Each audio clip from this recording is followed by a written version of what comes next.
What's the reaction to the Willie Rioli news that he's going to be appealing? I haven't looked into it too much, mate. To the naked eye, it looked like a good hit. It was great courage by both players, but haven't looked too much into the slow-mo or anything like that. But yeah, the club's got to make a decision whether or not they appeal it. In a marking situation when two blokes are running head-to-head, is that the most challenging one in terms of making a decision about what you can and can't do? It is, mate, because it's a split decision with bugger all time, so it's instinct. I thought Willie really did a good job to protect himself and go for the ball. How big a blow would it be to not have him in the forward line this weekend?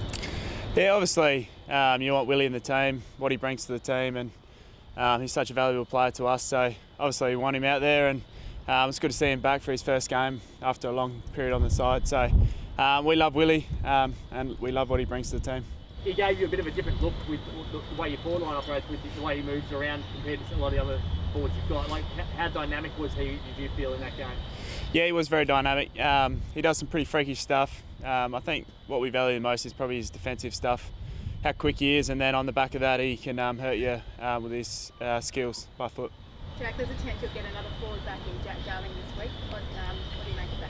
How beneficial will it be having him back? Yeah, it'd be great if Jack can get back. Obviously they got assessed. He had a good hit out on the weekend. From all reports he got through well, but they got assessed this week, so he pulls up and whether or not he's ready to go. Have you enjoyed having him back out on the track? Has been great. Yeah, we all know what he brings and how good a quality of player he is. So we're really excited as a club and as a playing group to get him back. So yeah, hopefully it's this week or not too far away. Do you know Tim Kelly and Liam Ryan got through their COVID protocols, whether they'll be available?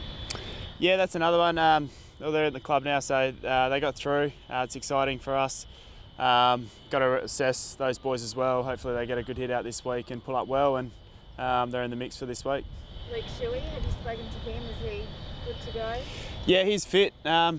He was probably touch and go for last week, so he's had some really good minutes on the track. So I think he's confident to go, but it's another thing, get through this week and get assessed, and yeah, hopefully we're sort of getting some numbers back at the right time. From your perspective, how's the team been with the disruption over the last few weeks? Yeah, it's challenged our depth at times, but it's great. We had 4 debutants on the weekend, which was great for the club, and I thought they all stood up really well. We're a little bit depleted at times, but I thought the boys stood up really well, and the effort and intensity was there. Some tough selection calls coming out. The 4 debutants all impressed, but now the calibre of players you'll get back in Tim Kelly, Luke Shuey. How do you see those tough selection calls going? Yeah, that's just the reality of our game, I suppose. Obviously, quality top-end players come back in. That's what we want as a playing group. But at the same time, those guys got good experience. Whether or not they stay in the team or not, time will tell. But it's good to expose those boys to minutes in the AFL system. So that's why the coaches got the tough job ahead. Jack, you obviously had such a fantastic game, and last year we saw similar 37 disposals against Collingwood without Elliot Yeo and Luke Shuey. How much do you relish that opportunity to step up when you're without your fellow midfield stars? I suppose the reality is me and the likes of Andrew Gaff probably have to play more inside and come off the wings and play more inside minutes, but I'd much prefer those boys playing and me playing on the wing, to be honest. But yeah, it's just me playing my role for those few weeks those boys are out, and hopefully we can get them back soon. Jermaine Jones probably played one of the best games he's ever played at the club. How do you feel he went on the weekend? I thought he was terrific, mate. I think it was reflective of his pre-season. He had a great pre-season. He's probably one of our best trainers across the summer. So I think that was just reflective of how hard he worked over the pre-season, and yeah, it showed on game day. Hopefully he can keep that as a benchmark and keep improving for the year. Did you go to have a look at the Roos on the weekend at all? I haven't gone into it too deep yet, but I caught a glimpse of some of their stuff, and they're a bit like us, probably had really good patches throughout the game, but consistency stuff was there. But yeah, we'll delve a little bit deeper in the coming days and really have a good look at them, and we're going to have to be on. It's another good challenge for us this week.